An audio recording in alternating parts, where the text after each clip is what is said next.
नमस्कार विद्यार्थी मित्रांनो, कशा आहात तुम्ही सर्वजण? मित्रांनो, याच्या आधी आपण काही फ्रेजेस बघितल्या होत्या ज्या परीक्षेच्या दृष्टिकोनातून अतिशय महत्त्वाच्या आहेत. आजसुद्धा आपण अतिशय महत्त्वाच्या आणि ज्या परत परत परीक्षेमध्ये विचारल्या जातात अशा फ्रेजेस आज समजून घेणार आहोत. यामध्ये आपण सुरुवातीला बघूया आर्म टू द टीथ. आता आर्म टू द टीथ याचा अर्थ काय निघतोय? तर याचा अर्थ निघतो लढण्यासाठी तयार होणे किंवा एखाद्या गोष्टीची संपूर्ण तयारी करणे. यालाच काय म्हणायचं? आर्म टू द टीथ असं म्हणायचं. मग आता इथे याचा वापर आपल्याला एखाद्या सेंटेन्समध्ये करून दिला जाईल किंवा याचा अर्थ आपल्याला परीक्षेमध्ये विचारला जातो. तर अशा प्रकारे आपल्याला लक्षात ठेवायचं आहे. आर्मचा अर्थच काय होतो? तर शस्त्र. किंवा आर्मचा अर्थच काय होतो? तर बाहू. तर आता ठिकाणी आर्म्स आणि आर्म या दोघांमध्ये जरी फरक असला तर या ठिकाणी आपल्याला त्याच्यासोबत दुसरा एक शब्द जोडला गेलेला आहे. आर्म टू द टीथ म्हणजेच काय? तर एखाद्या गोष्टीची पूर्ण तयारी करणे असा त्याचा अर्थ निघतो. त्यानंतर बघा हॅव बीन अराउंड. यानंतर काय बरं? Have been around. आता हॅव बीन अराउंड. अराउंड या शब्दाचा अर्थ काय निघतो? ते सभोवताली असणे, शेजारी असणे किंवा जवळ असणे. म्हणजेच त्यावरनं आपल्याला लक्षात येईल हॅव बीन अराउंडचा अर्थ होतो एखादी गोष्ट अस्तित्वात असणे. एखादी गोष्ट अस्तित्वात असणे असा कशाचा अर्थ निघतोय? तर या हॅव बीन अराउंडचा अर्थ निघतोय. तर आपल्याला त्या शब्दानुसार थोडक्यात त्याचा विस्तारित अर्थ कसा निघू शकतो यावरती थोडासा विचार करायचा आहे आणि त्यानंतरच आपल्याला उत्तराकडे जायचं आहे. यानंतर बघा ॲज अँड वेन. आता ॲज अँड वेन ही तर फ्रेज आपण नेहमीच वापरत असतो मित्रांनो. या ठिकाणी वेन हा शब्द दिला गेला त्यामुळे यावरनं आपल्याला कळू लागेल की जेव्हा केव्हा किंवा जेव्हा होईल तेव्हा असा त्याचा अर्थ निघतो. तर हे जे फ्रेज आहे ही फ्रेज आपला टाईम एक्सप्रेशन किंवा टाईम दर्शवण्याचं काम करत असते. त्यानंतर बघा इन द ॲसेंडंट. बघा आता इन द ॲसेंडंट. आता इन द ॲसेंडंट या शब्दामध्ये आपल्याला ॲसेंड हा शब्द पाहायला मिळतो आणि ॲसेंडचा अर्थ काय होतो? तर ॲसेंडचा अर्थ होतो वर चढत जाणे आणि याचा अपोजिट अर्थ काय निघतो? तर खाली येणे, डिसेंडिंग. ॲसेंडिंग आणि डिसेंडिंग. मग ॲसेंड या शब्दाचा अर्थ वर जाणे म्हणजे सर्वात वरचा किंवा सर्वात महत्त्वाचा किंवा सर्वात प्रभावशाली. तर या ॲसेंड या शब्दावरून आपल्याला याचा अर्थ काढता येतो म्हणजेच प्रभावशाली किंवा सर्वात वरचा. या अर्थाने या ठिकाणी ही फ्रेज लक्षात ठेवायची आहे. त्यानंतर बघूया under the auspices of somebody or something. आता या ठिकाणी बघा ऑस्पिसस. आता याच्यामध्ये आपण एक शब्द इन ब्रॅकेट घेतलेला आहे बॅनर. म्हणजे कुणाच्या तरी सहकार्याने कुणाच्या तरी मदतीने आपल्याला एखादी गोष्ट करायची असते त्यावेळेस आपण कोणती फ्रेज वापरतो? Under the auspices of somebody or something. म्हणून याचा अर्थ काय निघतो? च्या सहयोगाने, च्या सहकार्याने, च्या मदतीने. तर अशा प्रकारे आपल्याला लक्षात ठेवता येईल. यानंतर बघा समोर हॅव अॅन ॲक्स टू ग्रीड. आता या ठिकाणी ॲक्सचा अर्थ काय होतो? तर कुऱ्हाडी होतो. म्हणजेच काय? एखाद्या गोष्टीला आपल्याला मारून जर स्वतःचा फायदा करून घ्यायचा असेल तर त्यावेळेस ही फ्रेज वापरली जाते. हॅव अॅन ॲक्स टू ग्रीड म्हणजे स्वार्थ साधणे किंवा स्वतःचा फायदा करून घेण्याचा प्रयत्न करणे किंवा काम काढून घेण्याची एखादी पद्धत जी असते ती पद्धत वापरण्यासाठी किंवा ते दाखवण्यासाठी आपण कोणती फ्रेज वापरतो? Have an axe grind. तर या ठिकाणी लक्षात घ्या ग्रीड या शब्दात सुद्धा आपल्याला एक शब्द हिडन दिसतोय ते म्हणजेच लालच असणे किंवा प्रलोभन असणे.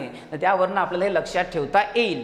यानंतर बघा द एबीसी ऑफ समथिंग. आता एबीसी. आता अल्फाबेटची सुरुवातच कशाने होते बरं? तर एबीसीने होते. म्हणजे एखाद्या गोष्टीची एबीसी मला माहिती नाहीये याचा अर्थ मला त्या गोष्टीचं ज्ञान नाहीये किंवा त्या गोष्टीची मला माहिती नाहीये असा त्याचा अर्थ होतो.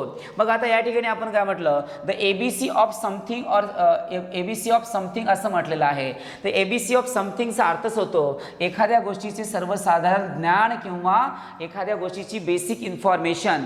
त्यावरून आपल्याला हे लक्षात ठेवता येईल की एबीसी म्हणजेच काय? तर एखाद्या गोष्टीची एकदम सुरुवातीची माहिती असणे.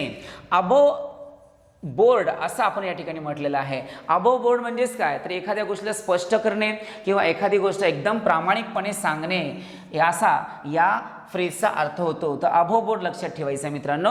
अबोव बोर्डचा अर्थच काय होतो? त्याच्या वर या अर्थाने म्हणजे सगळ्यांना दिसेल म्हणजे सगळ्यांच्या सोबत ही स्पष्ट असणे किंवा एखादी गोष्ट क्लिअर असणे. यावरून आपल्याला ही गोष्ट इथं कळू लागलेली आहे की अबोव बोर्ड मीन्स काय? तर प्रामाणिक असणे, स्पष्ट असणे किंवा क्लिअर असणे. यानंतर बघा अक्रॉस द बोर्ड. आता बघा अक्रॉस द बोर्ड.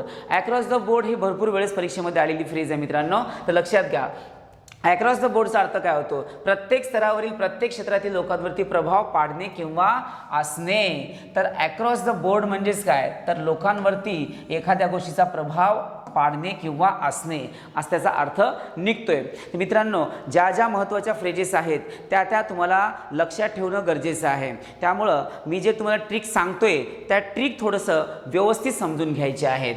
यानंतर बघा, give a good account of. आता अकाउंट ऑफ याचा अर्थ काय होतो? तर अकाउंट ऑफ याचा अर्थ होतो की चांगले प्रदर्शन करणे किंवा एखाद्या गोष्टीला एकदम व्यवस्थितपणे दाखवणे. आता प्रदर्शन करणे म्हणजे काय करायचं असतं? तर शो करायचं असतं. काय करायचं असतं? दाखवायचं असतं, डिनोट करायचं असतं, डेमॉन्स्ट्रेशन करायचं असतं. तर यावरून आपल्याला लक्षात घ्यायचं आहे, give a good account of म्हणजेच एखाद्या गोष्टीचे चांगले प्रदर्शन करायचं आहे किंवा एखादी गोष्ट मन लावून इतरांना समजेल अशा पद्धतीने दाखवायची आहे. यालाच काय म्हटलं जातं? अकाउंट ऑफ असं म्हटलं जातं. Give a good account of. त्यानंतर बघा, to take something into account. आता या ठिकाणी थोडा याच्यामध्ये फरक पडलेला आहे. इथे अकाउंट ऑफ असं म्हटलेलं आहे आणि इथं बघा इन टू अकाउंट असं म्हटलेलं आहे. Into account. तर मित्रांनो लक्षात घ्या, गिव्ह अ गुड अकाउंट ऑफचा अर्थ काय होतो? तर चांगले प्रदर्शन करणे किंवा देखावा करणे किंवा दाखवणे.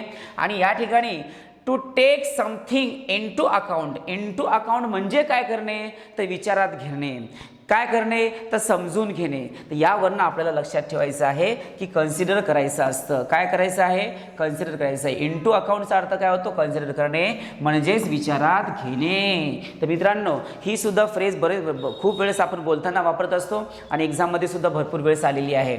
यानंतर बघा, ॲड नॉझियम. आता या ठिकाणी नॉझियमचा अर्थ काय होतोय? तर मित्रांनो, अशा काही शब्द असतात किंवा असे काही त्या शब्दांचे मिनिंग असतात की आपल्याला ते लक्षात ठेवणं गरजेचं असतं.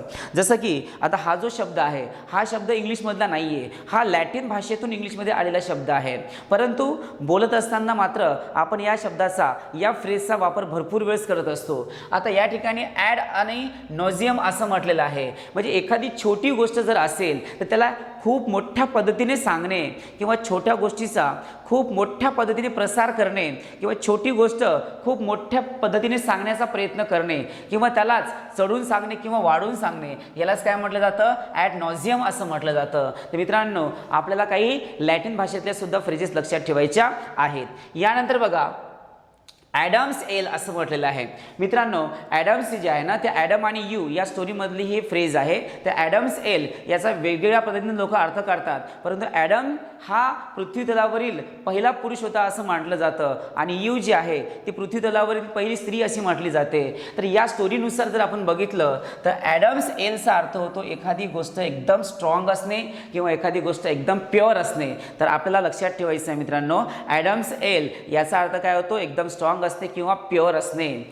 त्याच्यानंतर बघायचं आहे, गिव्ह वन सेल्फ एअर्स. आता बघा, गिव्ह वन सेल्फ एअर्स. आता एअर म्हणजेच हवा असते आणि एअर्स म्हणजेच काय? तर मनामधील मोठेपणा असणे किंवा मनातला घमंड असणे किंवा मनातला गर्व असणे, जे इतरांना दाखवण्यासाठी आपण खूप मोठ्या पद्धतीने कोणाला असं सांगत असेल किंवा त्या छोट्या गोष्टीचा जर मोठा बाऊ करून आपण सांगण्याचा प्रयत्न करत असेल किंवा एखादी गोष्ट छोटी जरी अचीव केली तर ती खूप मोठ्या पद्धतीने आपल्याला सांगायचं असेल तर त्यावेळेस आपण या ठिकाणी एअर्स हा शब्द वापरतो. म्हणजेच काय? गिव्ह वन सेल्फ एअर्स म्हणजेच काय? बढावा करणे, मोठेपणा करणे. नंतर घ्या, आफ्टर एगो. आता बघा, आफ्टर इगो आहे. After ego. आता इगोचा अर्थच काय होतो? तर मनामधील जे काही आपला अहम आहे किंवा आपला जो आत्मा आहे त्याला आपण इगो असं म्हणत असतो. तर या ठिकाणी आफ्टर इगोचा अर्थ होतो स्वतःचेच दुसरे रूप. म्हणजे बऱ्याच वेळेस असं होत असतं की दाखवायचे दात वेगळे असतात आणि खायचे वेगळे असतात. म्हणजेच आपण बाकीच्या लोकांसोबत काही वेगळे राहत असतो आणि घरी काहीतरी वेगळं राहत असतो. असा जर फरक आपल्याला जर जाणवत असेल तर याचा अर्थ आपण इतरांना फसवण्याचा प्रयत्न करतोय. म्हणजेच काय? तर आफ्टर इगो स्वतःचेच दुसरे रूप दाखवणे किंवा प्रदर्शित करणे, यालाच काय म्हणायचं? After ego. यानंतर बघा, आर्म इन आर्म. मित्रांनो, आता हा जो शब्द आहे आर्म आणि मी त्याच्या आधी एक वापरला होता आर्म्स. आर्म्स म्हणजेच काय? तर शस्त्र आणि आर्म म्हणजेच काय? तर बाहू. आता या ठिकाणी बाहू या शब्दाने आपण आर्म आणि आर्म असा शब्द घेतला तर म्हणजेच काय? एकदम असा जवळचा असणे, एकदम क्लोज असणे, अतिशय आपल्या संपर्कातला असणे, या अर्थाने आर्म इन आर्म या फ्रेजचा वापर केला जातो. तर मित्रांनो लक्षात घ्या, आपण हातात हात किंवा गळ्यात गळा असं जेव्हा बोलत असतो त्यावेळेस त्याचा अर्थ होतो की एकदा समोरचा जो पर्सन आहे तो खूप जवळचा आहे किंवा फारच आपल्या स्नेहाचा आहे, मैत्रीमधला आहे असं त्याचा अर्थ निघतो. तर मित्रांनो आर्म इन आर्मचा अर्थ होतो अतिशय जवळ असणे. यानंतर बघा make an ass of oneself. आता या ठिकाणी ॲस हा जो शब्द आहे त्या शब्दावरनं आपल्याला एक गोष्ट कळू लागेल की या ॲस या अर्थाचा अर्थ या शब्दाचा अर्थ काय निघतो तर डॉंकी म्हणजेच काय निघतो गाढव असा त्याचा अर्थ निघतो. मग आता या ठिकाणी बघा ॲस ऑफ वन सेल्फचा अर्थच काय होतो बरं स्वतःचा, म्हणजे स्वतःला गाढव समजणे म्हणजे काय करायचं आहे तर स्वतःचं हसं करायचं आहे. तर आपल्याला या दोन शब्दावरनं ही फ्रेज लक्षात ठेवता येईल. यालाच काय म्हणायचं स्वतःला हसण्यायोग्य बनवणे किंवा स्वतःचं हसू करून घेणे असा त्याचा अर्थ निघतोय. समजते मित्रांनो. चला समोर जाऊया. Have or hold all the aces. आता या ठिकाणी एस हा जो शब्द आहे एस म्हणजेच काय बरं तर एस जो पत्त्यांमधला जो एस असतो जे जिंकण्यासाठी महत्त्वाचा असतो त्याला आपण एस म्हणतो. तर एस या शब्दावरनं आपल्याला कळू लागतो की जिंकण्याच्या स्थितीमध्ये असणे किंवा इतरांना हरवण्याच्या स्थितीमध्ये असणे, म्हणजे स्वतः जिंकणे म्हणजे इतरांना हरवणे असा त्याचा अर्थ निघतो. तर मित्रांनो लक्षात घ्या कोणता शब्द आहे या ठिकाणी एस हा शब्द आहे ज्याला आपण एक्का वगैरे म्हणत असतो ते शब्द या ठिकाणी आपल्याला दिला गेलेला आहे. परत बघा अजून एक लॅटिन शब्द आपल्यासाठी आलेला आहे ॲड हॉक. आता ॲड हॉकचा अर्थ काय होतो एखाद्या निश्चित वेळेसाठी किंवा एखाद्या ठराविक वेळेसाठी. ॲड हॉक हा जो शब्द आहे लॅटिन भाषेतून आला मित्रांनो लक्षात घ्यायचा आहे. आणि याचा अर्थ काय होतो काही ठराविक वेळेसाठी किंवा विशिष्ट एखाद्या वेळेसाठी किंवा निश्चित वेळेसाठी असा याचा अर्थ निघतो. यानंतर बघायचं आहे हाय ऑन द समबडीज अजेंडा. आता याच्यामध्ये कोणता वर्ड आपल्याला माहिती आहे बरं तर बऱ्याच वेळेस आपण अजेंडा हा शब्द इतरांकडनं ऐकतो किंवा आपण सुद्धा बोलताना या शब्दाचा वापर करतो. तर आता आपण नाऊनमध्ये पण ही गोष्ट शिकलेली आहे. अजेंडा हा जो शब्द आहे हा सिंग्युलर आहे का प्लुरल आहे मित्रांनो तर हा प्लुरलमध्ये येतो. कारण अजेंडा जो आहे तो प्लुरलमध्येच काय यावा कारण हा सुद्धा शब्द विदेशी शब्द असल्यामुळे याचं एक वचन जे आहे ते अजेंडम होतं. ज्या शब्दाचा शेवट युयमने होत असतो त्याचं अनेक वचन करताना आपण त्याचं रूपांतर कशात करत असतो आमध्ये करत असतो. तर अजेंडमचं काय होतं मित्रांनो अजेंडा होतो आणि अजेंडा या शब्दाचा अर्थ काय होतो कार्यसूची. तर या ठिकाणी कार्यसूची याच्यावरनं आपल्याला कळेल की हाय ऑन द अजेंडा किंवा समबडीज अजेंडा म्हणजे अजेंडामध्ये किंवा कार्यसूची म्हणजे काय आपण एखाद्या गोष्टीचं शेड्यूल बनवलं असेल तर सुरुवातीला काय करायचं त्यानंतर काय करायचं त्यानंतर काय करायचं शेवटी काय करायचं. तर सुरुवात ज्या गोष्टीने होत असते त्यालाच काय म्हणायचं बरं तर त्यालाच म्हणायचं हाय ऑन द समबडीज अजेंडा म्हणजे अतिशय महत्त्वपूर्ण असणे किंवा इम्पॉर्टंट असणे किंवा सर्वात वर असणे असा त्याचा अर्थ निघतोय. तर मित्रांनो अशा प्रकारच्या फ्रेजेस आपल्याला लक्षात ठेवायचे आहेत. त्यानंतर बघा अल्मा मॅटर लक्षात घ्या मित्रांनो हा सुद्धा विदेशी शब्द असल्यामुळे आपल्याला हे शब्द लक्षात ठेवणं गरजेचं आहे. अल्मा मॅटरचा अर्थ होतो एज्युकेशनल इन्स्टिट्यूशन म्हणजे शैक्षणिक संस्था ज्या असतात त्याला आपण काय म्हणतोय तर अल्मा मॅटर. तर लक्षात घ्या मित्रांनो ज्या लॅटिन भाषेतून आलेले काही फ्रेजेस असतील किंवा लॅटिन भाषेतून आलेले जे काही शब्द आहेत ते शब्द आजही आपण इंग्लिशमध्ये नेहमी वापरत असतो आणि एक्झाममध्ये सुद्धा ते परत आपल्याला विचारली जातात. याच्यानंतर बघा लीड समबडीज ॲस्ट्रे असं म्हटलेलं आहे म्हणजे एखाद्याला चुकीचा मार्ग दाखवणे किंवा गाईड करणे या अर्थाने आपण या फ्रेजचा वापर करत असतो मित्रांनो.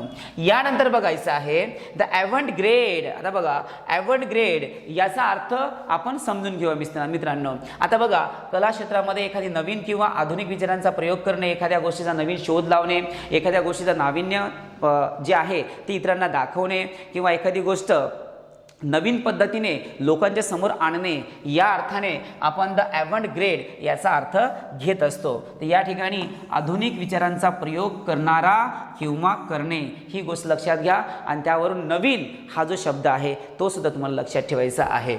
यानंतर बघा about to do something. About to do. आता या ठिकाणी बघा अबाउट टू डू समथिंग असं म्हटलेलं आहे इन ब्रॅकेटमध्ये टू आणि या ठिकाणी डू आणि समथिंग असं म्हटलेलं आहे अबाउट टू. आता अबाउट टू म्हणजेच काय तर हे जे शब्द आहे हे शब्द आपण टेन्समध्ये सुद्धा बघितलेले आहेत मित्रांनो. अबाउट टू काय तर shop is about to close म्हणजे दुकान बंद होण्याच्या मार्गावरती आहे म्हणजे बंद झालंय का तर नाहीये तर ते होणार आहे. मग अबाउट टू म्हणजेच काय तर एखादी गोष्ट अतिशय जवळची असणे किंवा एखादी गोष्ट करण्याच्या अगदी जवळ असणे असा या अबाउट टूचा अर्थ निघतोय. मग या ठिकाणी समथिंग घेतलेला आहे, एखादी वस्तू असेल, एखादी क्रिया असेल, काही पण असू शकतं. या ठिकाणी अबाउट टूचा अर्थ काय होतो, एखादी गोष्ट करण्यासाठी अतिशय जवळ जाणे किंवा जवळ असणे. यानंतर बघा अकॉर्डिंग टू समबडी असं म्हटलेलं आहे. अकॉर्डिंग टू समबडी, आता अकॉर्डिंग टू समबडी वर समथिंग असं म्हणणं किंवा अकॉर्डिंग टू असं म्हणणं, ही जे काही फ्रेज आहे ही फ्रेज आपण लहानपणापासून ऐकत आलेलं मित्रांनो.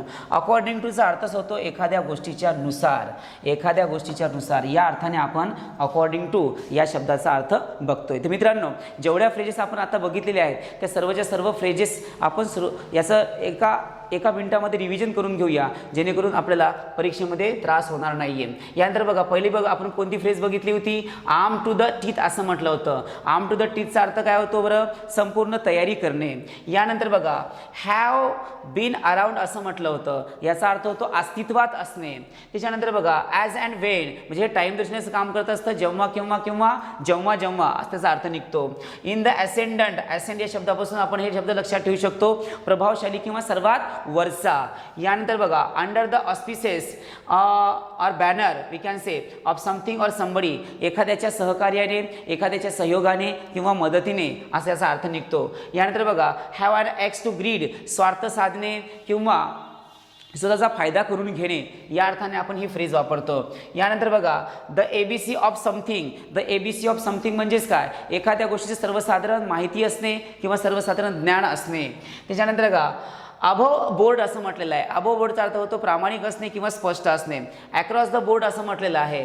अक्रॉस द बोर्डचा अर्थ होतो लोकांवरती प्रभाव पाडणे किंवा होणे. यानंतर बघा give a good account of, मित्रांनो ही फ्रेज परत एक्झाममध्ये विचारली जाते. याचा अर्थ होतो चांगले प्रदर्शन करणे किंवा चांगला शो करणे. यानंतर बघा या अकाउंट सारखीच एक दुसरी फ्रेज या ठिकाणी दिली गेलेली आहे, इन टू अकाउंट असं म्हटलेलं आहे. इन टू अकाउंटचा अर्थ होतो विचारात घेणे. इन टू अकाउंटचा अर्थ काय होतो, एखाद्या गोष्टीचा विचार करणे. त्यानंतर बघा ॲड नॉझियम, ॲड नॉझियमचा अर्थ होतो एखादी गोष्ट छोटी असताना त्याला मोठी करणे किंवा वाढवून चढवून सांगणे. यानंतर बघा गिव्ह वन सेल्फ एअर म्हणजेच काय, तर एकदा आपल्या स्वतःमधला जो अहम आहे तो मोठा करणे किंवा बाहेर काढण्याचा प्रयत्न करणे किंवा छोट्या गोष्टीला मोठं करण्याचा प्रयत्न करणे, मोठेपणा करणे. आफ्टर एगो असं म्हटलेलं आहे, तर स्वतःचे दुसरे रूप या अर्थाने या फ्रेजचा अर्थ निघतो. आर्म इन आर्म याचा अर्थ होतो अतिशय जवळचा किंवा अतिशय स्नेहाचा. यानंतर बघा make an ass of oneself, स्वतःचाच हास्य करून घेणे म्हणजेच काय, स्वतःचा आपण मूर्खपणा दाखवणे. या अर्थाने आपण make an ass of oneself या फ्रेजेसचा अर्थ घेत असतो. त्यानंतर बघा हॅव और होल्ड ऑल द एसेस. आता या ठिकाणी एस या शब्दावरून आपण घेतो की एखाद्या स्थितीमध्ये आपण जिंकण्यामध्ये येतोय किंवा आपण इतरांना हरवण्याच्या स्थितीमध्ये असतो, त्यावेळेस आपण या ठिकाणी एसचा वापर करत असतो, जिंकण्याच्या स्थितीमध्ये असणे. ॲडहॉक हे सुद्धा शब्द लॅटिन भाषेतून आलेला आहे. ॲडहॉकचा अर्थ होतो एका निश्चित वेळेसाठी किंवा एखाद्या ठराविक कामासाठी किंवा कार्यासाठी, वेळेसाठी. हाय ऑन द समबडीज एजेंडा, आताच मी सांगितले की अजेंडाचा अर्थ होतो कार्यसूची. कार्यसूची म्हणजेच काय बरं, तर त्या ठिकाणी असणारी जे शेड्यूल आहे, कार्यसूची आहे की सुरुवातीला काय करायचं आणि शेवटी काय करायचं, तर त्या अर्थाने आपण या ठिकाणी घेऊ शकतो कार्यसूचीमध्ये सर्वात वर असणे किंवा अतिशय महत्त्वपूर्ण असणे. अल्मा मॅटर, अल्मा मॅटरचा अर्थ होतो शैक्षणिक संस्था. त्यानंतर बघा लीड समबडीज एस्टेट, चुकीचा मार्ग दाखवणे, मिसगाईड करणे. त्यानंतर बघा ॲट ॲव्हंट ग्रेड, आधुनिक विचारांचा प्रयोग करणारा किंवा नवीन विचार आणणारा किंवा कला दाखवणारा. अबाउट टू और डू समथिंग असं म्हटलेलं आहे, कोणतेही कार्य करण्याच्या अतिशय जवळ असणे किंवा अतिशय समीप असणे. अकॉर्डिंग टूचा अर्थ होतो च्या नुसार. तर मित्रांनो आपण आज जेवढ्या फ्रेजेस घेतलेल्या आहेत त्या फ्रेजेस परीक्षे दृष्टिकोनातून अतिशय महत्त्वाच्या आहेत, फक्त त्याला परत बघण्याचा प्रयत्न करा. तर मित्रांनो आज आपण या ठिकाणी थांबूया, परत भेटूया समोरच्या फ्रेजेससोबत. तोपर्यंत tata bye bye, see you, take care.